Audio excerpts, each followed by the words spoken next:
नमस्कार, मैं हूं आशीष सिन्हा।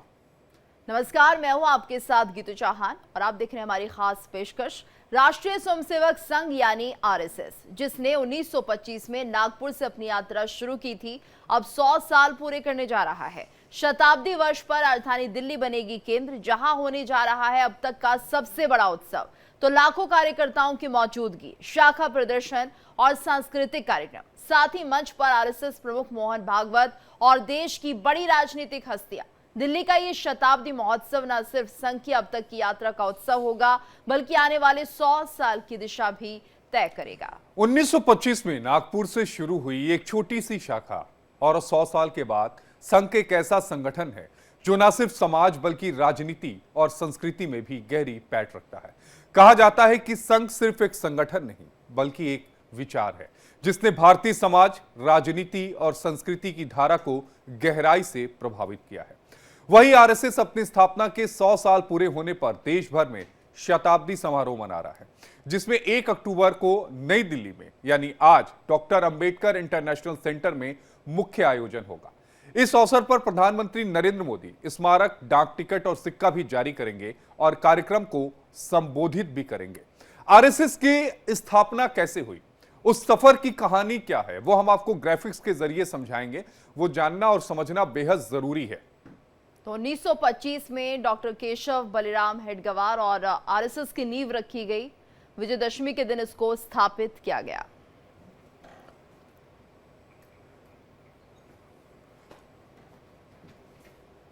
चलिए अब आपको पूरा एक बार आरएसएस का इतिहास जो है वो ग्राफिक्स के जरिए समझाते हैं। आरएसएस के स्थापना की कहानी 1925 में शुरू हुई। डॉक्टर केशव बलिराम हेडगेवार ने आरएसएस की जो नींव है वो 1925 में रखी। अब आपको अगला ग्राफिक्स दिखाते हैं। विजयादशमी के दिन इसको स्थापित किया गया, यानी जिस दिन भगवान श्री राम ने रावण का वध किया था उस दिन इसको स्थापित किया गया। संघ का मुख्य जोर देशभक्ति और राष्ट्रीय चरित्र निर्माण पर है। यह पिछले 100 सालों से संघ की तरफ से लगातार कहा जाता है और करके भी दिखाया जाता है। आरएसएस का एकमात्र उद्देश्य है अनुशासन, संगठन और राष्ट्रभक्ति भाव, यानी राष्ट्रभक्ति सर्वोच्च है। यह संगठन संयम, साहस और वीरता जैसे गुणों को प्रोत्साहित करता है। जिसमें संयम हो, साहस हो और वीरता हो, वही आरएसएस में शामिल हो सकता है। आजादी और विभाजन का जब दौर आया 1947 का, तो 1947 में देश आजाद हुआ तो संघ ने उसमें हिस्सा लिया। संघ ने उसमें पूरी तरीके से अपनी शिरकत की। संघ ने राहत और सेवा कार्यों में बढ़ चढ़कर हिस्सा लिया। जब देश 1947 में आजाद हुआ था तो हमें पता है कि उस समय सिचुएशन क्या थी, लेकिन संघ वो संगठन था जो बीच में आया और उसने राहत बचाव कार्य में हिस्सा लिया। शाखाएं कैसे काम करती हैं यह जानना और समझना जरूरी है। भगवा ध्वज को प्रणाम करने के साथ ही शाखा की शुरुआत होती है, यानी सबसे पहले शाखा में आपको भगवा ध्वज को प्रणाम करना है। देश भर में ज्यादातर शाखाएं सुबह लगती हैं और कुछ शाखाएं शाम को लगती हैं। इसके अलावा जो स्वयंसेवक शाखा से जुड़ा रहता है उसे कोई पहचान पत्र नहीं मिलता, यानी आप आरएसएस में शामिल हैं या नहीं हैं इसको लेकर कोई आइडेंटिटी कार्ड जो है वो आपको जारी नहीं किया जाता। संघ से जुड़ी शाखा को चलाने की जिम्मेदारी मुख्य शिक्षक की ही होती है, यानी वहां पर जो मौजूद शिक्षक होते हैं उनकी ही होती है। विदेशों में भी हिंदू स्वयंसेवक संघ के नाम से संघ की शाखाएं जो हैं वो चलती हैं, यानी अब देश नहीं, पिछले 100 सालों में कई सारे विदेश के अलग अलग मुल्कों में संघ की जो शाखाएं हैं वो खुल चुकी हैं। अब राजनीति और संघ को लेकर बहुत ज्यादा हमारे मुल्क में राजनीति होती है। अब समझिए 1950 के दशक में संघ से जुड़े लोगों ने भारतीय जनसंघ बनाया था और यहीं से एक नई कहानी, एक नई इबारत की जो है वो शुरुआत होती है। भारतीय जनसंघ ने भारतीय जनता पार्टी का आगे चलकर रूप ले लिया, यानी यहां से वो टर्निंग पॉइंट जब बीजेपी का उदय होता है। बीजेपी भारत की सबसे बड़ी आज की तारीख में राजनीतिक पार्टी है। 1980 के दशक के बाद लगातार ग्राफ बढ़ता गया। बीजेपी वैचारिक आधार पर संघ की शाखाओं से ही निकलता है, विचार संघ की शाखाओं से ही मिलता है। अब आपको अगला ग्राफिक्स के जरिए समझाते हैं कि सेवा और समाज का कार्य संघ सिर्फ राजनीति तक ही सीमित नहीं रहा। संघ के बहुत सारे काम हैं वो ग्राफिक्स के जरिए समझेंगे। आरएसएस ने हजारों प्रकल्प खड़े किए हैं। कई जगहों पर जब जरूरत पड़ी आरएसएस के स्वयंसेवी संघ के जो लोग थे वो वहां पर मौजूद थे। संगठनों ने देश भर में लाखों लोगों तक अपनी मदद पहुंचाई। आप किसी भी आपदा का जिक्र कर लीजिए, चाहे आप कोविड का ही जिक्र कर लीजिए, जो सबसे पहले पंक्ति में अगर कोई खड़ा मिला तो वो संघ का कार्यकर्ता था। तो संघ के संविधान आर्टिकल 6 क्या कहता है कि 18 साल से ऊपर की उम्र का हिंदू युवक संघ या स्वयंसेवक संघ का यानी जो सदस्य है वो हो सकता है। अब अगला दिखाते हैं। 18 साल से कम उम्र है तो उन्हें बाल स्वयंसेवक कहा जाएगा। इस बात को समझ लीजिए, क्योंकि आपने कई सारे बच्चों को भी शाखाओं में जाते हुए देखा होगा। अगला ग्राफिक्स आपको दिखाते हैं। 75,000 से ज्यादा राष्ट्रीय सेवक संघ की शाखाएं देश भर में हैं। 75,000 से ज्यादा, ये जानने और समझने की आपको जरूरत है। 1 घंटे का समय हर दिन शाखा के लिए निर्धारित किया गया है, यानी 24 घंटे में से महज 1 घंटे आपको शाखा के लिए देना रहता है। पर डे आपको ये देना होता है, ये नियम कहता है।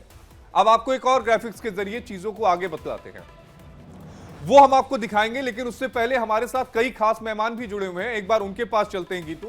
बिल्कुल, और हमारे साथ भूपेंद्र यादव जी जुड़े हैं, प्रवक्ता हैं बीजेपी के। डॉक्टर शालिनी अली जुड़ी हुई हैं, राष्ट्रीय संयोजक हैं, मुस्लिम राष्ट्रीय मंच की हैं। और संजीव उनियाल जी हमारे साथ जुड़े हैं, जो कि पॉलिटिकल एनालिस्ट हैं। साथ ही संदीप मिश्रा जी हमारे साथ जुड़े हैं, राजनीतिक विश्लेषक हैं। तो हमारे लगभग सभी मेहमान आ चुके हैं, कुछ का हमें इंतजार है, लेकिन सभी का स्वागत करना चाहेंगे हमारी इस खास पेशकश में। और सबसे पहले हम रुख करना चाहेंगे यहाँ पर संजीव उनियाल का, जो कि राजनीतिक विश्लेषक हैं। और उनसे पहले हम संघ को समझने की कोशिश करते हैं, क्योंकि संघ एक विचारधारा है सर, और ऐसे में इस विचारधारा को लगातार निरंतर आगे बढ़ता हुआ हम देख रहे हैं। 100 वर्ष पूरे हो गए हैं। आपका कमेंट? बहुत बधाई, बहुत हर्ष और उल्लासित होने वाला विषय है। एनर्जी से भर देने वाला ऐसा शक्तिशाली संगठन, जो कि मात्र सोचने से ही राष्ट्रीय स्वयंसेवक संघ अपने आप में विचारधारा से परिपूर्ण ओतप्रोत ऐसा संगठन, राष्ट्रीय विचारधारा को लेता हुआ चलने वाला 100 वर्ष पुराना संगठन मामूली बात नहीं है। 100 वर्ष पुराना संगठन, जब 100 वर्ष का कोई नवयुवक भी या कोई वृद्ध भी हमारे पास आता है, तो हम देखते हैं कि वो 100 वर्ष का जो व्यक्ति है, उसके अंदर एक नयापन आपको महसूस होगा। मैं एक बात और कह रहा हूं आपको, आप कभी वृद्ध व्यक्ति को देखेंगे और कभी 95 वर्ष से ऊपर के व्यक्ति को देखेंगे, तो आप मेरे कहने के बाद, आज के बाद आपके लाखों दर्शक इस बात को सोचने पे कोशिश करें कि जब व्यक्ति 95 वर्ष से ऊपर चला जाता है, तो आपको लगेगा कि दोबारा से यंग हो जाता है। उसके विचार बहुत फ्लेक्सिबल हो जाते हैं, वो बहुत फ्लेक्सिबल होता है। हम अपने दादा दादी नाना नानी को देखेंगे, जैसे जैसे आयु बढ़ती है तो वो एडामेंट नहीं होते। माता पिता कई बार कहते हैं, पर आप देखेंगे कि आपकी जो सेकंड जनरेशन होती है वो बहुत फ्लेक्सिबल होती है। तो मैं आपको ये दार्शनिक तरीके से नहीं, संघ के तरीके से भी समझाऊंगा भी, आप जब मुझे दोबारा भी मौका देंगे। एक छोटे से एग्जाम्पल के साथ अभी बात पूरी करूंगा, अपनी बात को जो स्थापित करेगी जिस बात को मैंने कहा।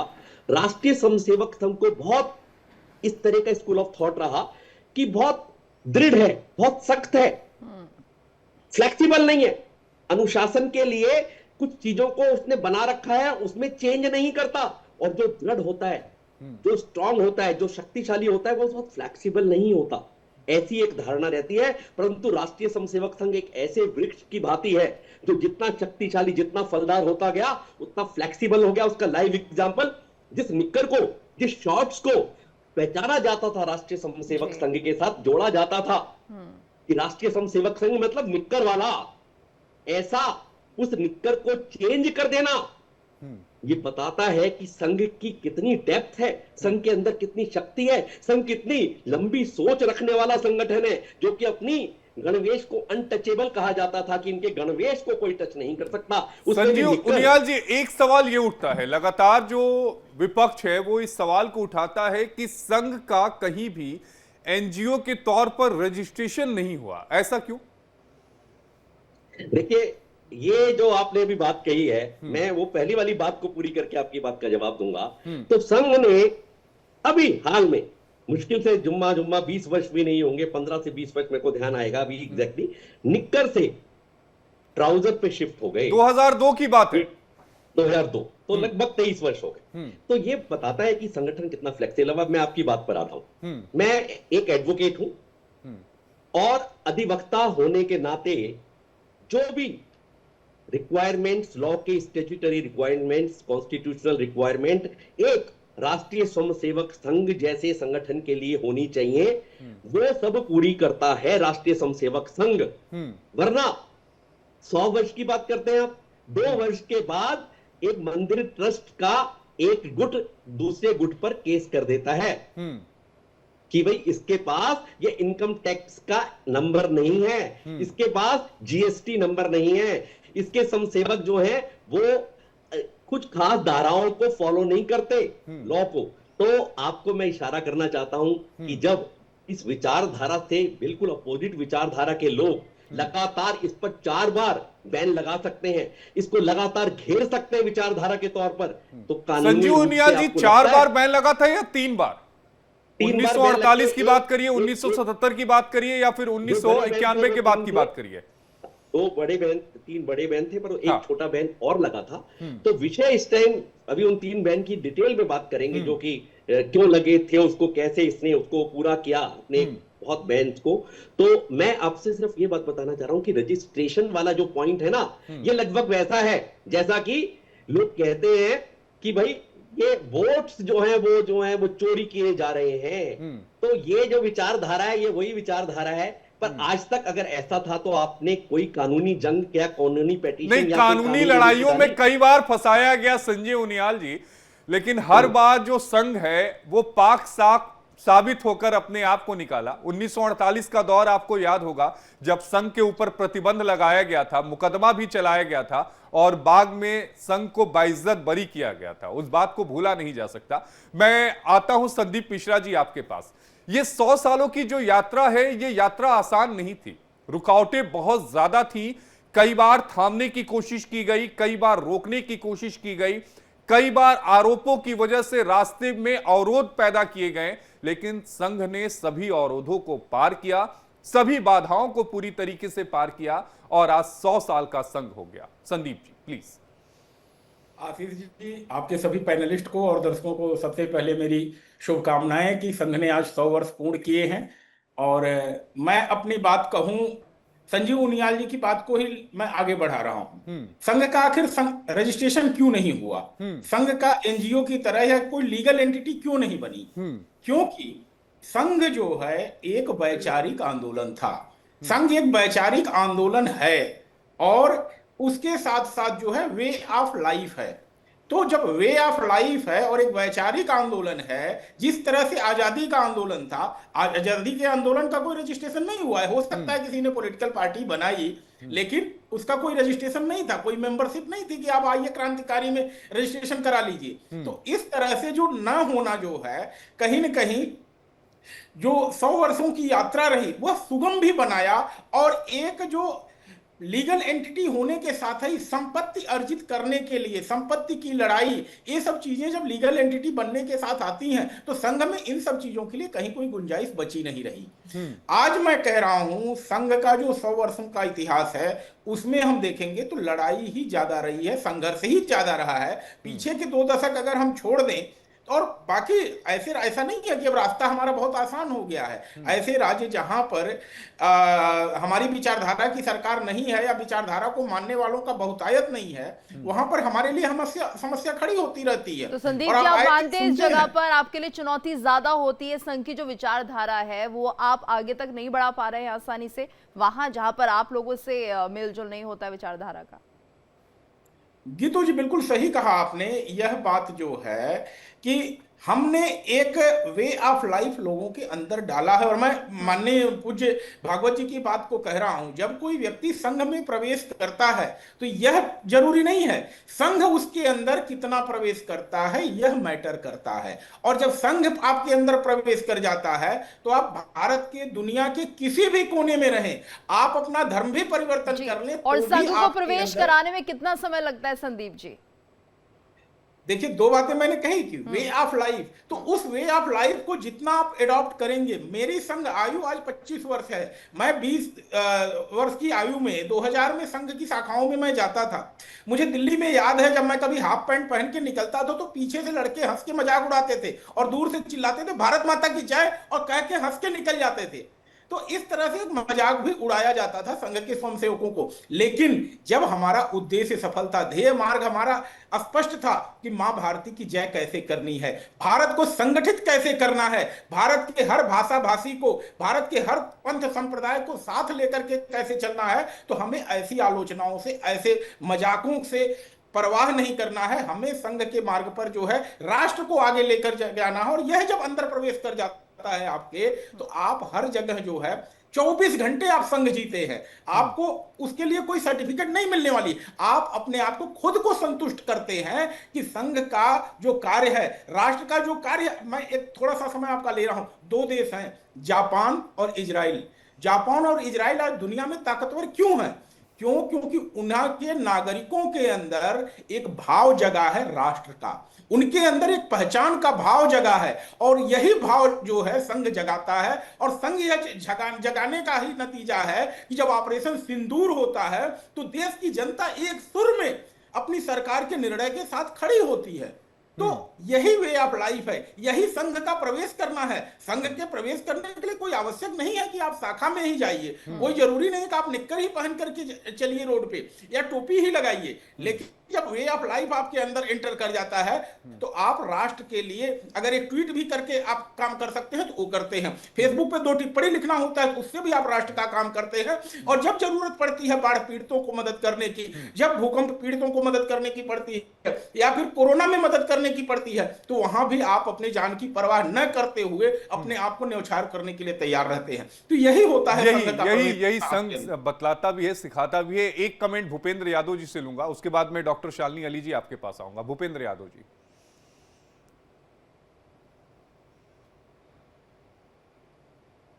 भूपेंद्र जी आवाज आ रही है सर आपको?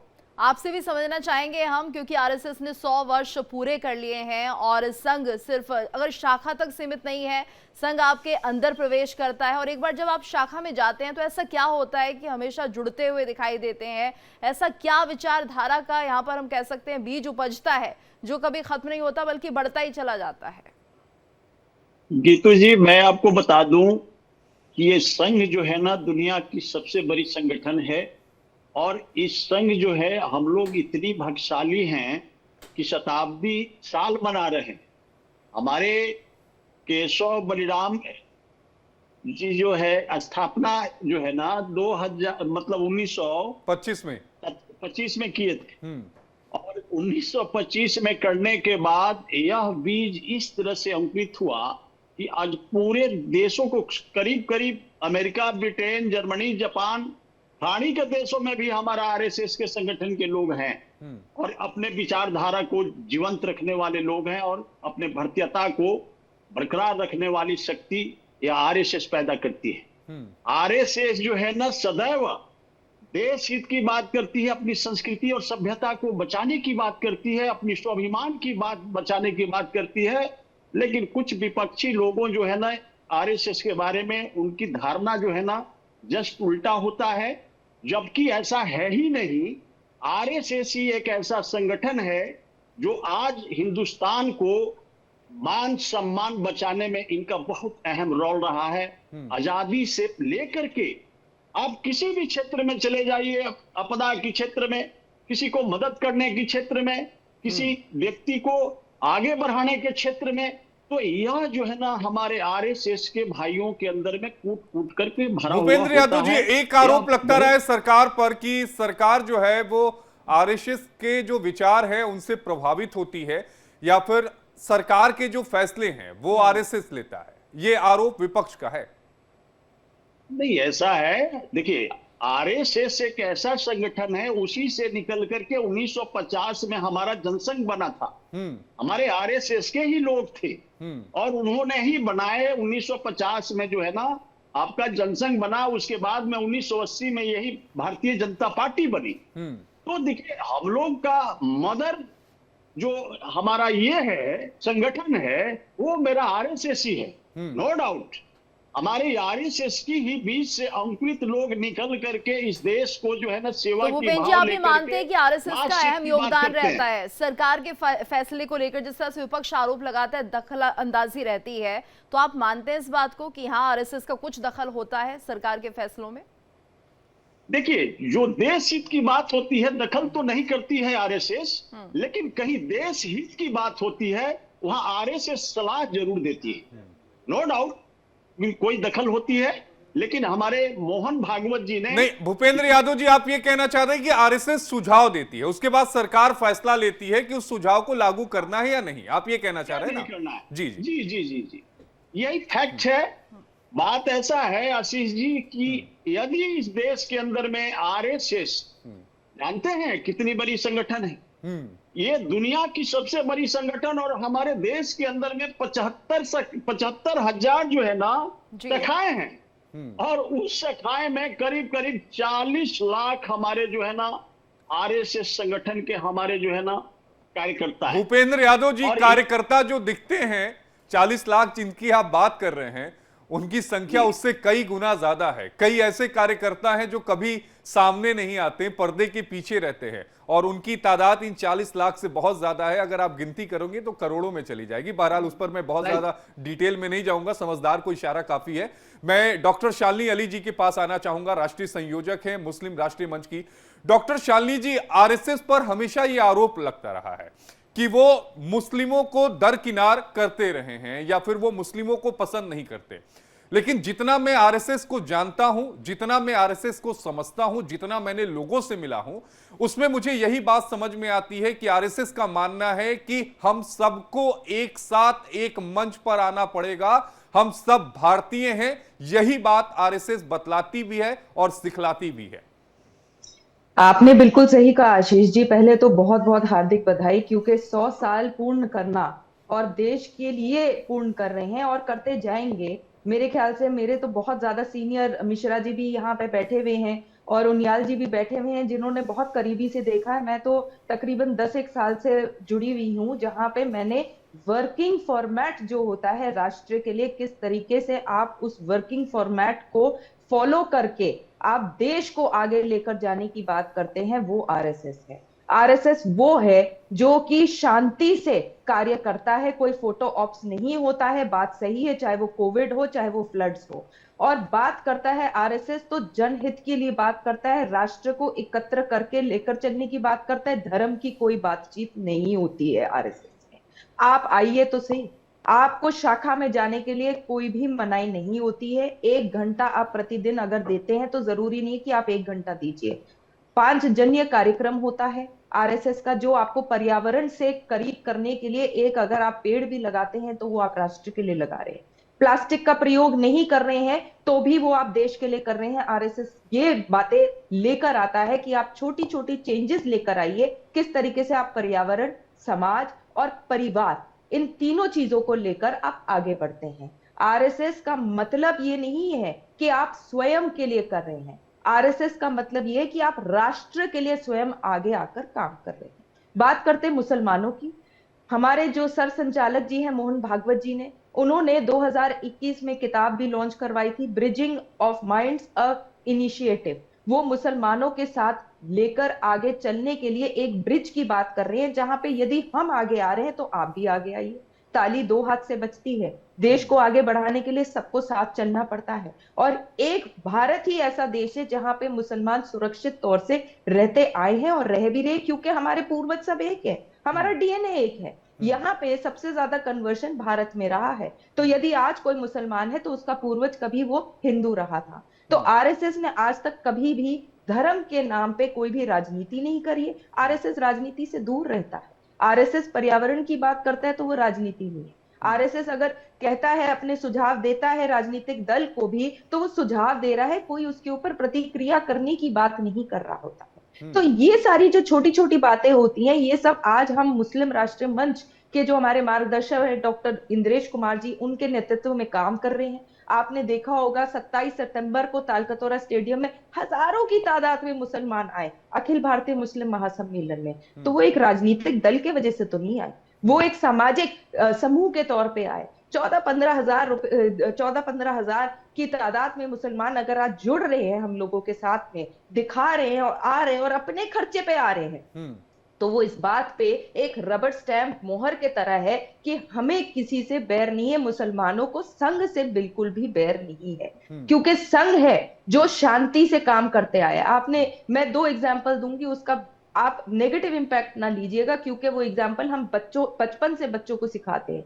चींटियां, बी हाइव्स, उन सब चीजों से हम लोग देखते हैं कि जब आप एकत्र होकर काम कर रहे होते हैं तो आपका काम आगे बढ़ता है, घटता नहीं है। आप जब एकत्र होकर राष्ट्र हित की बात करते हैं, जब हम मुसलमानों की बात करते हैं कि शिक्षा होनी चाहिए, आधुनिक शिक्षा होनी चाहिए, तो वो कुरान के हवाले से भी हम कह रहे हैं कि दीनी तालीम और दुनियावी तालीम दोनों जरूरी है। दुनियावी तालीम आपके सिर्फ परिवार को आगे ले जाने के लिए नहीं है, दुनियावी तालीम आपके देश को भी आगे ले जाने के लिए। पर कैपिटा इनकम कितनी इंक्रीज हो जाती है अगर आज हम लोग तालीम के ऊपर तवज्जो बिल्कुल, यानी देते हैं। बहुत और तालीम बेहतर से आती उदाहरण आपने तहजीब, दिया है तहजीब से आती जी, तरक्की। कि एकजुट होकर काम करेंगे, आगे बढ़ेंगे, और इसके लिए हम सबको एक होना ही होगा, चाहे हिंदू हो चाहे मुसलमान हो। संजीव जी, आपसे हम ये भी समझना चाहेंगे, कैसे शाखा जो 1 घंटे की लगती है वो किसी को भी इतना ज्यादा अपने से जोड़ लेती है कि सालों तक लोग आरएसएस से जुड़ जाते हैं, और क्या तरीका होता है काम करने का? एक सवाल उसमें और ऐड 4 करूंगा लाइनें। संजीव जी, एक सवाल और ऐड कर रहा हूं। धर्मांतरण आज के समय में सबसे बड़ी चुनौती इस समय है हमारे मुल्क में, उसको लेकर भी प्रकाश डालिएगा कि अगला लक्ष्य क्या है। शालिनी जी ने बड़े अच्छे तरीके से उसको डिटेल दी। 4 संघ की पंक्तियां, प्यार नहीं व्यापार हमारा, पुरस्कार की चाह नहीं, उपहारों का मोह नहीं, जय हारों की परवाह नहीं। 4 लाइनें जो है, अहंकार को दूर रखेंगे, प्रभु का सदा सहारा है, संघ के घुट्टी में शाखा की, बाल समसेवक से लेके, शालिनी जी भी शायद गुनगुना रही थी मेरे साथ साथ, ये संघ गीत है। आप सोचिए 4 लाइनें अपने आप में क्या बताती हैं। जब चकाचौंध का जमाना है, घर में एक शादी होती है, तो महिला सोचती कि हम आज में सोने के सारे कपड़े और भूषण पहनकर चलचित्र से या फोटो से मेरी फोटो सबसे आगे आए। जब कोई मंदिर में कार्यक्रम होता है तो वहां का प्रधान कहता है कि सबसे आगे मैं रहूं। जब छोटा सा फंक्शन होता है किसी पॉलिटिकल का पार्टी का, तो सामने खड़े हुए लोग 100 होते हैं, पर मंच पे खड़े हुए लोग 150 होते हैं। मंच जी, संजीव जी का फ्रेम नहीं आ रहा है। संदीप मिश्रा जी, उस सवाल का जवाब आप दे दीजिएगा कि एक बड़ी चुनौती धर्मांतरण है, आने वाले समय में इससे निपटने की क्या संघ की तैयारी है, किस तरीके से निपटा जा सकता है? संघ इसको लेकर काम कर रहा है, इस बात से कोई गुरेज नहीं। चाहे केरला की बात करें, चाहे नॉर्थ ईस्ट की बात करें, चाहे बंगाल की बात करें, चाहे छत्तीसगढ़ की बात करें, चाहे झारखंड की बात करें, देश के अलग अलग हिस्सों में संघ लंबे समय से काम कर रहा है। लेकिन धर्मांतरण के मामले कम होने की वजह की जगह ज्यादा बढ़ रहे हैं, और उसके पीछे कई सारी वजहें भी हैं, वो निकलकर सामने आती। संदीप जी देखिए आशीष भाई, जो धर्मांतरण का मामला है, इसमें बहुत सारी चीजें इन्वॉल्व होती हैं। पहला तो एक हो गया जिसको जबरन धर्मांतरण कहते हैं, तो इसको तो कोई स्वीकार नहीं कर सकता। दूसरा होता है प्रलोभन देकर के। तीसरा होता है कुछ इस तरह की सिचुएशन पैदा कर देना कि जहां पर आपको अपनी जान बचाने के लिए कोई और चारा ना बचे। तो इन सब स्थिति में एक बात समझ में आती है, पहली कि हमारे समाज में एक संवाद होना चाहिए, खासकर आपस में, चाहे वो हिंदू हिंदू का संवाद हो, चाहे हिंदू मुस्लिम का संवाद हो। जब यह संवाद स्थापित होगा, डेडलॉक नहीं होंगे, तो निश्चित ही जो है थोड़ी सी एक कम्युनिकेशन फ्लो बनेगा, जिसके चलते जो है धर्मांतरण पे थोड़ा सा अंकुश लगेगा। दूसरी बात जो यहाँ पर आ रही है, जहां पर दबाव के चलते धर्मांतरण हो रहा है। दबाव के चलते क्यों हो रहा है? क्योंकि हम संगठित नहीं हैं। हम प्रलोभनों से जो है अपने आप को सुरक्षित स्थानों पर भागना शुरू करते हैं, और जहां पर हमारी आबादी कम होती चली जाती है, वहां पर हम देखते हैं नहीं। संदीप जी, मैं यहां से थोड़ा आपसे डिफर करूंगा। प्रलोभन भी कई तरह का होता है, लोभन भी कई तरह का होता है। आज हमारे, अगर हम भारत की बात करें तो कॉन्वेंट स्कूल की संख्या जो है वो हजारों में है। 15,000 20,000 से ज्यादा इस समय हमारे मुल्क में होंगे, या लाखों होंगे। मदरसा लाखों में है। हमारे पास गुरुकुल कितने हैं? मान लीजिए कि 2 हिंदू परिवार एक साथ रहते हैं, एक ने ईसाई धर्म अपना लिया, उसके बच्चे का दाखिला कॉन्वेंट में हो गया, जो दूसरा हिंदू परिवार है उसका बच्चा जो है वो जा रहा है सरकारी स्कूल में, जब वो ये देख रहा है कि धर्म परिवर्तन के बाद मेरे बेटे को अच्छी शिक्षा मिलेगी या मेरे बच्चे को अच्छी शिक्षा मिलेगी, तो क्यों ना मैं धर्म परिवर्तन करूं। ये एक बहुत बड़ी वजह है संदीप भाई, मैंने ग्राउंड पर कवर किया है, ये बहुत बड़ी वजह है, इससे इनकार नहीं किया जा सकता। देखिए, इस बात से तो हम इनकार ही नहीं कर सकते कि आखिर केरल में इस तरह से आबादी का धर्म परिवर्तन कैसे हो गया।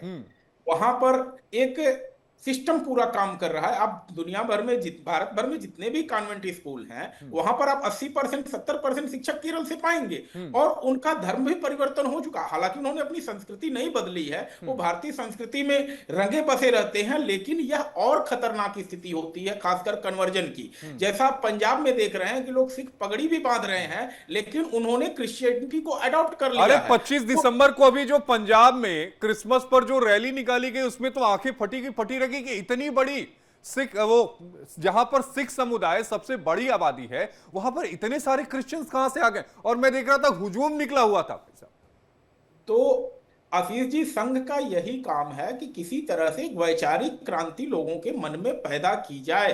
आज आप अपने बच्चे को कॉन्वेंट में पढ़ाना जो है गर्व का महसूस करते हैं। आपका बच्चा जब इंग्लिश बोलता है तो आपको लगता है कि वो बहुत ज्यादा एजुकेटेड हो गया है, लेकिन आप संघ के शिशु मंदिर में अपने बच्चों को भेजने से जो है परहेज करते हैं कि कहीं हमें कुछ दूसरी तरह का लोग ना सूचित तो करें। सर, ये जो विचारधारा है, ये सोच है, नहीं, ये ऐसी सोच नहीं है संदीप भाई। देखिए, सरस्वती शिशु मंदिर से मैं भी पढ़ा हुआ हूं, मैं इस मुकाम पे हूं, तो ये सोच नहीं, हमारे पास विकल्प नहीं है, आपने विकल्प नहीं दिए आशीष भाई। नहीं संदीप भाई, विकल्प नहीं है, ये सोच भी है, क्योंकि आज हम देख रहे हैं कि कॉन्वेंट में ज्यादातर जो पेरेंट्स हैं वो चाहते हैं, आप सही कह रहे हैं संदीप जी, कि हमारे बच्चे कॉन्वेंट में जाए। ये सोच थोड़ी सी आई है जरूर एजुकेटेड लोगों में, क्योंकि क्या ऐसा है, जो सरस्वती शिशु मंदिर विद्यालय है वहां पर जो अंग्रेजी की शिक्षा है वो अच्छे से नहीं दी जाती। हम क्यों समझा नहीं पा रहे हैं लोगों को कि वो भी एक बहुत अच्छा विद्यालय है। जब हमारे अंदर राष्ट्रवाद ओतप्रोत होगा, मैं साफ साफ कह रहा हूं, राष्ट्रवाद उबाल मारेगा, मैं अपने सीधे कह रहा हूं, राष्ट्रवाद जब आपके अंदर उबाल मारेगा तो आपका पहला उद्देश्य होगा राष्ट्र प्रथम। आप इस देश को छोड़ के जाने के बारे में नहीं सोचेंगे। आज ज्यादातर जो कॉन्वेंट में पढ़ने वाले बच्चे हैं, उनके माता पिता ये होते हैं, मेरा बच्चा यूएस में सेटल हो जाए, मेरा बच्चा यूके में सेटल हो जाए, और फिर हम भी सेटल हो जाए, और हमारे बच्चे को वहां पर पीआर मिल जाए, परमानेंट रेजिडेंट वहां का मिल जाए। तो भाई, जब आप सारे लोग, जो क्रीम है देश का, जो सोसाइटी का क्रीम है, वह देश छोड़ के जाने के बारे में सोचेगा, तो यह देश निर्मित कैसे होगा? देश को निर्मित करने के लिए। लेकिन ठीक है सर, लेकिन संजीव जी से मेरा सवाल, सर ऐसी सोच आ क्यों रही है? यानी देश में उतने संसाधन नहीं है, उतनी जॉब अपॉर्चुनिटीज नहीं है, उतना बेहतर भविष्य क्या नहीं दिख पा रहा है?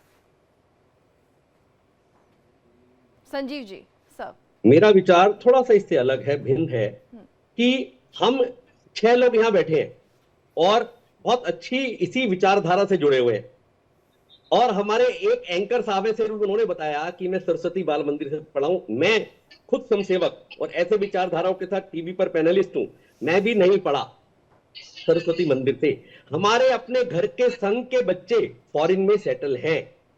तो क्या बड़ा प्रश्न, ये वास्तव में एक बहुत ज्वलंत प्रश्न है कि संघ विचारधारा दे रहा है, पर क्या विचारधारा सही टाइम तक सही लोगों तक जा रही है? जा रही है, पर स्लो जा रही है। ये बहुत धीरे धीरे काम करने वाला संगठन है, एकदम चेंज नहीं लाता। इसीलिए शायद 100 वर्ष लगे कि आज संघ अपने पैनलिस्ट के जरिए पूरा एक, आपका देखिए, आपका कोई कार्यक्रम देखने वाला जो भी होगा आशीष, वो यही देखेगा कि हाँ, आज जो है वो संघ की भविष्य को, संघ की बात करने वाले लोग हैं। नहीं तो वो प्रचारक सिर्फ संघ स्थान पर बैठकर इस तरह की बातें किया करते थे। अब आपसे स्कूल की बात मैं आपसे करता हूं, तो क्या कारण है कि हमारे विद्यालय इतना अधिक चलते हुए भी पूरी तरह से अभी तक भी हमारे अंदर वो भावना नहीं आ पाई? तो उसका कारण मुझे लगता है कि हमारी स्वदेशी जो एजुकेशन पॉलिसी है, वो भी एक बहुत बड़ा रोल प्ले करने वाली है, जो कि वर्षों के बाद अभी इंप्लीमेंट हुई है। तो उसको भी कम से कम 4-5 वर्ष लगेंगे। और राष्ट्रीय स्वयंसेवक संघ अपने आप कुछ नहीं करेगा, स्वयंसेवक कुछ भी नहीं छोड़ेगा। व्यक्ति निर्माण का एकमात्र केंद्र पूरे संसार में अगर कोई है तो राष्ट्रीय स्वयंसेवक संघ है। राष्ट्रीय स्वयंसेवक संघ कार्यकर्ता निर्माण करेगा। ओतप्रोत देश के प्रति हिंदुस्तान भारतीयता का ओतप्रोत से इंजेक्शन लगाएगा, परंतु वो जब इंजेक्शन लग के कार्यकर्ता तैयार होगा तो वो विभिन्न क्षेत्रों में जाकर काम करेगा। संजीव जी, तो हो सकता मेरा है कि सवाल आशीष अभी के भी रूप वही में है। मीडिया में हो। मैं फिर अपने सवाल पर आता हूं। अब मैं सवाल को थोड़ा सा घुमाता हूं। हमारे देश के जितने बड़े हिंदू मंदिर हैं वो सब गवर्नमेंट के कंट्रोल में है। कोई गिरजाघर कंट्रोल में नहीं है, कोई मॉस्क कंट्रोल में नहीं है। हमारा जो चढ़ावा जाता है वो सरकार के पास जाता है। क्या इसको लेकर संघ को मुहिम नहीं छेड़नी चाहिए कि जो चढ़ावा आता है वो उस विकास के लिए लगे, गुरुकुल के लिए लगाया जाए, जो हमारे दबे हुए लोग हैं उनको वापस एक धारा में लाया जाए। केवल यहां पर मैं हिंदुओं की बात नहीं करता, सभी समाज की बात कर रहा हूं मैं। आशीष जी, विषय बिल्कुल ठीक है आपका। कई बार हम जब संघ से दूर होते हैं, लगभग ऐसा रहता है कि संघ कोई व्यक्ति, जब चक्षुहीन व्यक्ति पूछता है रसगुल्ला कैसा है, तो एक व्यक्ति कहता है बहुत गुलगुला है, दूसरा कहता है सफेद रंग का है, तीसरा कहता है कि बहुत मुलायम है, चौथा कहता है इसके अंदर बहुत रस है। परंतु जब तक आप रसगुल्ला खुद नहीं खा लेंगे तो आपको पता नहीं लगेगा। इसीलिए राष्ट्रीय समसेवक संघ में जाना जरूरी है। आपकी बात का आंसर दे रहा हूं। जब किसी समसेवक को बैठक में कोई प्रचारक से कोई प्रश्न किया जाता है कि राष्ट्रीय समसेवक संघ ऐसा क्यों नहीं कर रहा, तो मैंने आपको जवाब दिया आशीष, क्या मेरा पत्रकार के नाते जो दायित्व है एक राष्ट्र से ओतप्रोत राष्ट्रीयता से ओतप्रोत विचार, क्या मैं अपने प्रोफेशन को जस्टिफाई कर रहा हूं राष्ट्रीयता के खांचे में? ऐसा है। अगर मैं वकील हूं, मैं अधिवक्ता हूं, तो क्या मैं कोर्ट में राष्ट्रीयता को टॉप प्रायोरिटी पर रखता हूं? अगर कोई संजीव नियाल जी, यहां पर राष्ट्रीयता का पैमाना क्या है? आशीष जी, नहीं, यहां पर राष्ट्रीयता का पैमाना क्या है आपकी नजर में? मैं आपको यही राष्ट्रीय कौन है कि राष्ट्रीय समसेवक संघ सब कुछ करेगा, ऐसा नहीं है। संजीव नियाल जी, बड़ा सीधा सा सवाल है कि राष्ट्रीयता का पैमाना क्या है और ये कैसे तय होगा कि मैं राष्ट्रीय हूं या नहीं हूं? राष्ट्रीयता का पैमाना यह है जिस पर हम डिस्कस कर रहे हैं। राष्ट्रीय समसेवक संघ एक राष्ट्रीय ऑर्गेनाइजेशन है और राष्ट्रीय ऑर्गेनाइजेशन के लिए जो पैमाने होने चाहिए वो उसको हमें सटीक बैठते हैं। हमें देश के प्रति लगाव रहना चाहिए। हमारा पर्सनल गोल से ज्यादा समाज, जाति, देश के लिए हमारा इंक्लिनेशन होना चाहिए। हम जिस भी प्रोफेशन में हैं उसको सबसे पहले राष्ट्र सर्वोपरि ऐसा सोचना और फिर उसके बाद उस प्रोफेशन को जस्टिफाई करना। मैं आपको एक डॉक्टर को राष्ट्रीयता टॉप पे रखनी चाहिए, एक फार्मासिस्ट को, केमिस्ट को जो है वो दवाइयों पे कोई भी, अगर वो, मैं एग्जांपल देता हूं, कोई केमिस्ट शॉप है। नहीं, संजीव जी, फिर सवाल वही है, मैं उसका जवाब चाहता हूं। ये तो एक मैं जवाब चाहता हूं संजीव जी से, फिर आप अपना सवाल लीजिएगा। राष्ट्रीयता का मतलब क्या है यहां पर? आशीष जी, अगर आप सीधा कोई प्रश्न पूछेंगे तो ये कोई मैथमेटिक्स नहीं है मेरे मित्र। 2 into 2 4, ये सामाजिक चीज है। इसको आपको जीना पड़ेगा, इसको आपको जानना पड़ेगा। इसको आप घेरने से काम नहीं चलेगा। मैथमेटिक्स के टीचर घेर सकते हैं, हम लॉयर हैं। ये सामाजिक चीजें हैं। अगर इस तरह से संघ भी चलता कि 100 साल लग जाएंगे। संजीव जी, हालांकि एडवोकेट मैं भी हूं, इंडिया न्यूज पे बहस हालांकि संजीव जी एडवोकेट मैं भी हूं। मैंने बनारस हिंदू यूनिवर्सिटी से पास आउट हुआ हूं, ग्रेजुएशन भी वहीं से की है, लॉ भी बनारस हिंदू यूनिवर्सिटी से पास आउट किया हूं और बनारस का ही रहने वाला हूं, तो मेरे डीएनए में मां गंगा है। बहरहाल गीतू, आप सवाल पूछिए। बिल्कुल डॉक्टर शालिनी, आपसे भी हम ये समझना चाहेंगे, क्योंकि देखिए जिस तरह से एक पैमाना तय किया जा रहा है, अगर हम बात करते हैं संघ की और यहाँ पर अगर हम सरस्वती शिशु मंदिरों की बात करते हैं जो विद्यालय हैं, लेकिन हम शायद उन विद्यालयों को इतनी अच्छी तरह से या तो मॉडिफाई नहीं कर पा रहे हैं, लोगों को समझा नहीं पा रहे हैं कि वो अपने बच्चों को यहाँ एडमिशंस कराएंगे तो उन्हें वैसी ही शिक्षा मिलेगी जैसे बाकी दूसरे कॉन्वेंट्स में या जो अच्छे स्कूल होते हैं वहां मिलती है। मैं एक पंक्ति, 2 पंक्तियां जरूर बोलना चाहूंगी। देश हमें देता है सब कुछ, हम भी देश को देना सीखे। गीतू जी, बात ये सिर्फ शिशु मंदिर की नहीं है, बात ये हमारे घर से शुरू होती है। हम जब छोटे थे तब हम पंचतंत्र की किताबें पढ़ते थे, हमें किताबें सुनाई जाती थी, हम अपने दादा दादी, नाना नानी और परिवार के सभी सदस्यों के साथ बैठ के भोजन करते थे। आज के बच्चे अपने लैपटॉप और मोबाइल फोन पे बैठे रहते हैं। घर में यदि आपका डाइनिंग टेबल है या दस्तरखान है, उस पे सबके सब इकट्ठे बैठ के खाना भी नहीं खाते। शुरुआत घर से होती है, शुरुआत परिवार से होती है, शुरुआत उस नींव से होती है जिससे आपको आगे जाकर समाज में अच्छा कार्य करना है। तो ये बात सिर्फ स्कूलों तक नियमित नहीं है, ये बात हमारे घरों से शुरू होती है। बात सिर्फ शिशु मंदिर की नहीं है, बात उन सारे मॉडर्न एजुकेशन मदरसा बोर्ड्स की भी है, मदरसास की भी है, और पब्लिक स्कूल्स की भी है, कॉन्वेंट्स की भी है। क्या हम अपने बच्चों को वो मॉरल साइंसेस आज भी उतना दे पा रहे हैं जितना हम पढ़ चुके या आपके जनरेशन भी पढ़ चुकी होगी? नहीं। क्या हम अपने बच्चों को सही नींव आज की डेट में दे पा रहे? नहीं। आज एक माँ अगर अपने बच्चे से मोबाइल फोन खींच के रख भी लेती है तो वहां पे गाली गलौज वाला एक माहौल शुरू हो जाता है। तो शुरुआत हमें अपने घरों से करना पड़ेगा गीतू जी, हमें अपने बच्चों के अंदर वो संस्कार हमें लाना पड़ेगा। हमारा जो देश है उसका जो उच्च धर्म है, जो आज मैं आपको कह रही हूं और सब जानते भी है, वो हमारी भारत की संस्कृति है। धर्म सबके अलग हो सकते हैं, पूजा पद्धति अलग हो सकती है, धर्म हम सबका एक होना चाहिए, जो कि है इस देश के लिए, इस देश की संस्कृति को आगे ले जाने के लिए। It is not about Shishu Mandir, it is not about madrasas, it is not about public schools और private schools, it is about the family, it is about the sanskar that we are giving our children today. And unfortunately ये जैसे जैसे समय बढ़ता जा रहा है ये घटता जा रहा है। आप चाइना को देख लीजिए, चाइना से कितने बच्चे हैं जो बाहर जाकर दूसरे देशों में रह रहे हैं। आप बाकी सारे देशों में भी देखिए, जापान को देख लीजिए, आप ऐसे आधुनिक देशों को देखिएगा जहां पे राष्ट्र हित की बात होती है, जहां पे पर कैपिटा इनकम इतनी ज्यादा इंक्रीज हो चुकी होती है, जहां पे it is a matter of fact of pride that we are a citizen of that country। हमें ये अपने बच्चों में फिर से लाना पड़ेगा, हमें जागरूक करना पड़ेगा, हमें ये बात बताना पड़ेगा कि देखिए आप पूजा पद्धति कुछ भी रखिएगा पर आप देश के लिए आगे चलिए। आप अपनी तालीम चाहे किसी भी तरीके से आप करिएगा, बट एजुकेशन में धर्म नहीं आता है कहीं पर भी। ये जो लोह दिया जाता है, मोह दिया जाता है कि आप धर्म परिवर्तन करिए आपको बेहतर स्कूल मिलेंगे या कॉलेज मिलेंगे, ये एक गलत नोशन, ठीक है, नोशन लेकिन हमें ऐसा नहीं यही होता रखना होगा है। कि एजुकेशन में धर्म कहीं नहीं आता है। लेकिन जो मेरा सवाल है भूपेंद्र जी से होगा, सर ये भी बताइए कि ठीक है धर्म कहीं नहीं आता, लेकिन क्यों देखने को मिलता है कि कॉन्वेंट स्कूल में हम देखते हैं जो क्रिश्चियंस है वो जो अपना धर्म है उसे ज्यादा फॉलो करते हैं। बाकी स्कूलों की बात करें तो हम देखते हैं वहाँ सर्वधर्म एक तरह से फॉलो किए जाते हैं। लेकिन अगर हम कॉन्वेंट्स की बात करें तो वहां पर हमने देखा है कि सिर्फ अगर 25 दिसंबर की बात करें तो उसे ही बड़े हर्ष उल्लास के साथ मनाया जाता है, बाकी त्योहारों को उतनी तवज्जो नहीं दी जाती। यानी ऐसा होता है, इसलिए स्कूलों के लिए एक निर्देश जाना चाहिए कि सभी त्योहारों को, सभी धर्म के त्योहारों को पूरी ही शिद्दत के साथ मनाना चाहिए। ऐसा है गीतू जी, मैं आपको बता दूं कि हमारा 100 साल पूरा हो गए हैं और हम लोग 100 साल आगे के लिए प्लान कर रहे हैं। हम लोग पूरी तरह से एकदम तैयार हैं। जिस प्रकार से क्रिश्चियनिटी का जो है उनका कन्वेंट स्कूल, उसमें जो उनको शिक्षा दी जाती है, इसका सबसे बड़ा प्रभाव क्या पड़ रहा है कि उनके बच्चे सही मायने में अच्छे स्कूल में, कन्वेंट में पढ़ते हैं, जिसका कारण है कि वो धर्म परिवर्तन कर लेते हैं। तो ये दुर्भाग्य है रे भाई।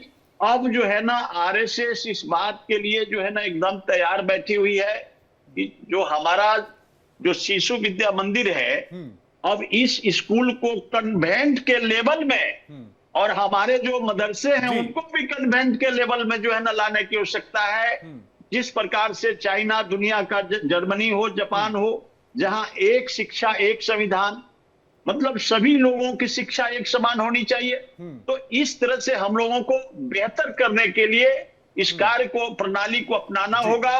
और आप देखिएगा गीतू जी, मैं आपको बता दूं कि बहुत जल्द इस भारतवर्ष के अंदर में हमारे देश के प्रधानमंत्री एक सनातनी युग निर्माण पुरुष आदरणीय नरेंद्र मोदी जी और हमारे आरएसएस के प्रमुख आदरणीय युग निर्माण पुरुष मोहन भागवत जी के सानिध्य में यह देश जो है राष्ट्र निर्माण के साथ साथ मॉरल निर्माण की भी बात करेगी और हम लोग बहुत जल्द विकसित देश के श्रेणी में खड़े होने जा रहे हैं। जिसके कारण जो है ना आप देखे होंगे विपक्षी के लोग वो डीप स्टेट बनाने की प्रयास कर रहे हैं, लेकिन हमारा संगठन जो है ना, हमारा पार्टी जो है इसको कतई बर्दाश्त नहीं करेगी गीतू जी।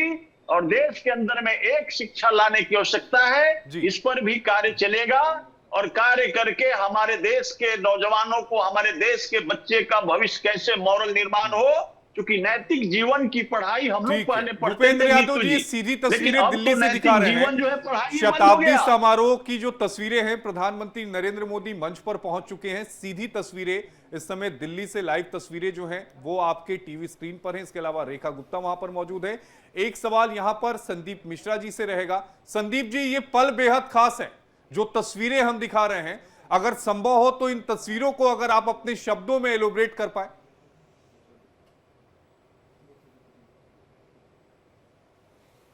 पल है, खासकर उस हर स्वयंसेवक के लिए जो अपने लिए एक निर्णय लेता है। खासकर मैं प्रचारक की बात कर रहा हूं, क्योंकि हमारे प्रधानमंत्री यहां बैठे हुए हैं, तो प्रधानमंत्री जी खुद एक प्रचारक रहे हैं। तो प्रचारक क्या है? प्रचारक का जीवन जो है हम सभी के लिए एक आदर्श हो सकता है अपने राष्ट्र के लिए फैसले लेने का। एक साधु होता है प्रचारक, जो कि कहने के लिए तो पैंट शर्ट पहनता है, कभी धोती कुर्ता पहनता है, रहता है समाज में, लेकिन वह एक सन्यासी होता है। मतलब उसने अपनी कोई संपत्ति नहीं अर्जित करनी है, उसे अपना कोई परिवार नहीं बनाना है, अपना सर्वस्व जो है वह राष्ट्र के लिए न्यौछावर कर देता है। उसका पूरा जीवन ही, मैं थोड़ा सा, हो सकता है मेरे भूपेंद्र भाई हमारी बात से सहमत ना हो, लेकिन जब आप किसी राजनीतिक दल के कार्यक्रम में जाते हैं या राजनीतिक दल के लिए कोई काम करते हैं, तो आपके परिवार वाले ही आपसे सवाल पूछते हैं कि भाई आप कद कुछ बढ़ रहा है कि नहीं बढ़ रहा है, क्या आपको सभापति के टिकट अगले चुनाव में मिलेंगे कि नहीं मिलेंगे, क्या आपको अगले चुनाव में विधायक के टिकट मिलेंगे कि नहीं मिलेंगे। इस तरह से लोगों के सवाल होते हैं। लेकिन जब आप संघ के स्वयंसेवक बन जाते हैं तो आपसे कोई सवाल नहीं पूछा जाता है। जाना जाता है यहां पर कि यहां पर आपको अपनी चमड़ी और दमड़ी दोनों ही खर्च करनी है। मतलब आपको अपना पसीना भी बहाना है और आपको अपना धन भी खर्च करना है। तो जब इस तरह की भावनाओं के साथ राष्ट्र के नागरिकों में एक संदेश जाता है कि हमें राष्ट्र के लिए कुछ करना है, हमें अपने अर्जित किए हुए धन से कुछ राष्ट्र के लिए खर्च करना है, हमें अपने समय से जो 24 घंटे हमें मिल रहा है उसमें से कुछ समय हमें राष्ट्र के लिए देना है। तो जब यह सब चीजें आती हैं तो राष्ट्र के अंदर एक ऐसी भावना का निर्माण होता है जिससे कि आज हम विश्व की चौथी अर्थव्यवस्था तो बन चुके हैं, जल्द ही हम हो सकता है और भी आगे बढ़े। तो हर व्यक्ति जो अपना काम कर रहा है वह कहीं न कहीं यह महसूस करता है, यह अनुभव करता है कि हम राष्ट्र के विकास में योगदान दे रहे हैं, राष्ट्र को मजबूत करने में योगदान दे रहे हैं। और शायद हर पल संघ के स्वयंसेवकों का जीवन या एक अहम प्रचारकों का जीवन जो है हम लोगों के लिए एक मार्गदर्शन का काम करता है। ठीक है, फाइनल कमेंट की शुरुआत करते हैं। संजू नियाल जी, आपसे। आपने बहुत अच्छा प्रश्न किया। मैं थोड़ा भावुक जरूर हो गया हूं, और 2 लाइनें मुझे वो संघ के गीत की अच्छी लग रही हैं इस टाइम, जो बिल्कुल सटीक बैठती हैं। साधना ना व्यर्थ कभी जाती, चलकर ही मंजिल मिल पाती, फिर क्या बदली क्या घाम है, बढ़ना ही अपना काम है, बढ़ना ही अपना काम है, आंधी क्या है तूफान मिले। तो वो समसेवकत्व 1925 में वो एक छोटा सा बीज रूपी, उसको एक फलदार वृक्ष के रूप में 22 प्रेसिडेंट 22 स्टेट्स के आपके आइडियोलॉजी के चीफ मिनिस्टर्स और कितने ही अन्य मिनिस्टर्स, कैबिनेट मिनिस्टर्स जब फलीभूत होकर देश आज 2014 के बाद 2025 में पहुंचता है, तो राष्ट्रीय समसेवक संघ के विचारधारा को हर मंच पर सुसज्जित करता है और नजर आता है कि हाँ, राष्ट्रीय समसेवक संघ का 100 वर्ष पूरा करने का वो कारण क्या रहा होगा। और प्रचारक शक्ति, प्रचारक तंत्र जो है ना, द्वितीय प्रचारक तंत्र अभेद्य है। वो आज भी अपने परिवारों से दूर रहकर सर्वस्व त्याग देने की जो भावना आज संघ के समसेवक में है, और संघ के समसेवक ने किसने डाली? वो प्रचारक ने डाली। तो वो प्रचारक के साथ साथ संघ के वो सारे लोग भी धन्य हैं, करोड़ों लोग धन्य हैं, जिन्होंने की एक छोटे से लेश मात्र छोटे से संगठन को आज इस विचारधारा को इतना बड़ा स्वरूप दिया। Doctor Shalini Ali ji, please. 5 लाइनें हैं। There is no wealth without work, pleasure without satisfaction, there is no character without knowledge, commerce without conscience, politics without morality and religion without देशभक्ति। ये बहुत जरूरी है। ये सारे बहुत जरूरी तत्व हैं जो हम सबको एक अच्छा इंसान बनाते हैं और इंसानियत के साथ साथ अपने देश को आगे ले जाने का कर्म और धर्म का नाम बताते हैं। तो बहुत जरूरी है कि हम एक अच्छे इंसान बने, देश प्रेम रखे और देश के लिए आगे जीने के लिए और मरने के लिए भी तैयार है। जी भूपेंद्र जी, आप भी अपना लास्ट कमेंट दीजिए सर, क्या कहेंगे? देखिए, ऐसा है कि सबसे पहले तो मैं डॉक्टर केशव बलिराम हेडगेवार जी को मैं कोटि कोटि नमन करता हूं कि आज उनके किए बीजारोपण को आज हम लोग को देश निर्माण के लिए जो है ना, ये जो सिखाया गया और हमारे देश के 140 करोड़ जनता के बीच इस तरह का मॉरल निर्माण और राष्ट्र निर्माण की बात जो है ना कूट कूट कर भरी जा रही है, तो यह सबसे बड़ी देश के लिए उपलब्धि है। गीतू जी, यह देश आरएसएस से ही जो है ना राष्ट्र का निर्माण संभव है। आज देख लीजिए, हम लोग दुनिया की चौथी अर्थव्यवस्था यदि हुए हैं तो कहीं ना कहीं हमारा आरएसएस का संगठन का बहुत बड़ा योगदान है। और शिक्षा प्रणाली से लेकर के गरीबी हटाओ अभियान, आज देख अरे लीजिए भूपेंद्र कैसे जी, चल इस रहा तरह है। का बयान देंगे तो विपक्ष हमलावर हो जाएगा। बिहार में चुनाव है, एक हफ्ते के बाद अरे मेरे नोटिफिकेशन भाई, निकलने ऐसा वाला है। हम लोग विपक्ष की बात की काहेला परवाह पार्टी की नहीं मुश्किल करते। बढ़ा रहे हैं आप। आरएसएस एक ऐसी संगठन है जो हमारे बच्चे को निर्माण से लेकर के मॉरल निर्माण से, संस्कृति से, शिक्षा लेकर के जो है ना, जो हमारे बच्चे इस संगठन से निकलेंगे वही देश का सच्चा राष्ट्रभक्त होगा। और जो सच्चा अरे राष्ट्रभक्त फिर होगा, विपक्ष कहेगा आप उसका राष्ट्रभक्ति का सर्टिफिकेट देश बांट रहे हैं। शक्तिशाली मैं रहेगा। आपको बार बार जी? समझा रहा हूं, जी, विपक्ष कहेगा आप राष्ट्रभक्ति का सर्टिफिकेट बांटते हैं आप लोग। ऐसा है। अरे भाई, हमारा मॉरल निर्माण और राष्ट्र निर्माण और सर्टिफिकेट हम लोग क्या लिए बांटेंगे? हमारे देश के अंदर में जितने भी नौजवान हैं उसके अंदर में देशभक्ति कूट कूट कर भरी जा रही है। यह संभव तब हुआ जब आरएसएस संगठन, आज देख लीजिए कहां से कहां पहुंचा हमारा जो है ना मातृ संगठन है। हमारा आज देश जो है ना, देश के अंदर में विश्व की सबसे बड़ी पार्टी किसने खड़ा किया? हमारे आरएसएस का ये बहुत बड़ा योगदान है मेरे भाई। और इसमें चाहे कोई कुछ बोलता रहे, हम लोग इसकी परवाह नहीं करेंगे। और हमारा सोच है राष्ट्र निर्माण, हमारा सोच है हमारे बच्चे का मॉरल निर्माण और संस्कृति को बचाए रखना। यही सच्चा जो है ना हम लोग का राष्ट्रभक्ति है। ठीक है, संदीप मिश्रा जी। देखिए, आप भूपेंद्र जी की सर्टिफिकेट की बात कर रहे हैं, मैं सर्टिफिकेट पहले बता देता हूं। 22 जनवरी को जब अयोध्या में प्रभु श्री राम की प्राण प्रतिष्ठा का कार्यक्रम हुआ था, हर फील्ड के लोग, हर क्षेत्र के लोग, चाहे फिल्मी जगत के लोग हों, चाहे खेल जगत के लोग हों, चाहे उद्योग जगत के लोग हों, राजनीतिक लोगों को छोड़ करके सभी लोगों को वहां पर इकट्ठा किया गया था और हर धर्म पंथ को मानने वाले इकट्ठा हुए थे। तो यह बात अपने आप में स्पष्ट है कि एक राष्ट्रवाद का जो बीज है संघ अंकुरित करने में सफल हुआ है। नहीं तो इस तरह के कार्यक्रम की आज 10 साल 20 साल पीछे कल्पना नहीं कर सकते थे जो है। तो यह सर्टिफिकेट बांटने की आवश्यकता नहीं है। लोगों के अंदर राष्ट्रवाद प्रवेश कर चुका है, संघ भी प्रवेश कर चुका है, लेकिन निश्चिंत होने की जरूरत नहीं है। अभी बहुत कार्य बाकी है। अभी बहुत कार्य बाकी। तो आगे का रोड मैप क्या डिसाइड किया जाएगा कि अगले 100 साल संघ के किस तरीके से आगे चलेंगे? देखिए, हर कार्यक्रम ये मीडिया में बैठ करके नहीं कहा जा सकता, क्योंकि संघ एक वैचारिक आंदोलन है। हम बैठेंगे, बात करेंगे, सभी लोग, हर शाखा से जो बात निकलती है वही आगे बढ़ती है। शाखा ही हमारा बीज है, वहां से जो पुष्प अंकुरित होंगे वो आगे तक जाएंगे, उसकी खुशबू आगे तक जाएगी। तो आगे भी हम और राष्ट्र को आगे ले जाएंगे, सबसे बड़ी अर्थव्यवस्था बनाएंगे।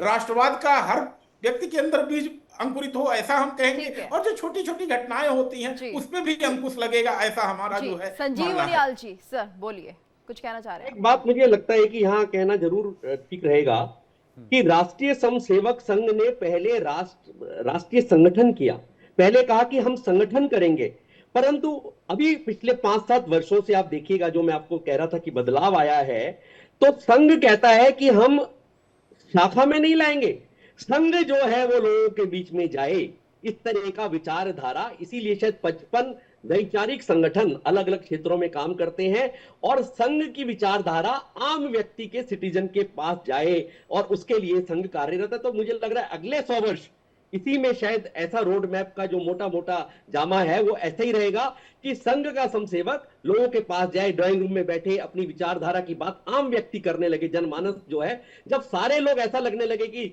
समसेवकत्व सबके अंदर आ चुका है, तो लगता है कि संघ का कार्य पूरा होगा। संजीव जी, यानी आप मानते हैं कि संघ में लोगों को जोड़ने का जो तरीका संघ का था वो तरीका बदला है? बिल्कुल बदला, बिल्कुल आशीष जी, आपने बिल्कुल ठीक कहा है। संघ ने अपने को बदला है, संघ ने चेंज किया है। जो वास्तव में पार्कों में जो शाखा लगाई जाती थी, संघ ये कहता है, संघ कहता है कि मैं कुछ नहीं करूंगा, मैं सिर्फ व्यक्ति निर्माण करूंगा, शाखा लगाऊंगा। जब व्यक्ति निर्माण हो जाएगा तो अपने अपने क्षेत्रों में जाके काम करेगा। शालिनी जी अलग काम करेंगे, मिश्रा जी अलग काम करेंगे, भूपेंद्र जी करेंगे, मैं करूंगा, और हमारे स्कूलों से पढ़े हुए आशीष जैसे लोग अपनी जगह पर जहां भी रहेंगे अपनी तरह से काम करेंगे। तो इस तरह की जो शायद मुझे लगता है सोच है, उसको व्यापक रूप से संघ स्थान से ले जाकर हटाकर ड्राइंग रूम में जाना, क्षेत्र में ले जाना, भारतवर्ष में ले जाना, पूरे सड़कों पर ले जाना, और समाज के बारे में जो है राष्ट्रीयता का भाव जाए, ये शायद ऐसा सोच अगले 100 वर्षों में रहने वाली। संजीव जी एक बात और बताइए, क्योंकि बच्चे ही हम कह रहे हैं कि भविष्य का निर्माण करते हैं, वही आने वाला भविष्य है, तो उनके लिए शाखा में किस तरह से वो जा सकते हैं और उनके लिए आप क्या कुछ प्लान कर रहे हैं? देखिए, बाल संघ सेवकों में बहुत फर्क पड़ा है अनडाउटेडली। मैं आपको एक छोटा सा एग्जांपल देता हूं गीतू जी। मैं अधिवक्ता परिषद, राष्ट्रीय स्वयंसेवक संघ का ही एक अधिवक्ता परिषद एडवोकेट्स का विंग है जो कि पूरे भारतवर्ष में काम करता है, और अखिल भारतीय अधिवक्ता परिषद में मैं जुड़ा रहा, मैं अध्यक्ष रहा दिल्ली प्रदेश का भी। तो मेरे पास बहुत सारी लेडी एडवोकेट्स कम एज की आती थी और कहती थी, संजीव जी आपसे मिलने के बाद, अपने संगठन की सारी गतिविधियों को देखने के बाद, हम चाहते हैं कि हमारे बच्चे शाखा में जाएं और जुड़े। तो वो मुझसे संघ स्थान पूछा करती थी, और जब अभी भी बड़ी सुखद अनुभव होता है जब वो उनको भेजती हैं, कुछ फोटो भेजती हैं बाल समसेवक की, जो है पूरा जो है वो जब गणवेश के साथ जो दिखते हैं बालक, तो ऐसा नहीं है। अभी लोगों के मन में भाव आता है और बाल समसेवकों की संख्या बहुत बड़े लेवल पे बढ़ती जा रही है। और न्यू एजुकेशन पॉलिसी के बाद आप देखेंगे कि राष्ट्रीय समसेवक संघ जो है वो एक नए विचारधारा के साथ और गति से काम कर पाएगा, ऐसा भी मुझे कई बार प्रतीत होता है।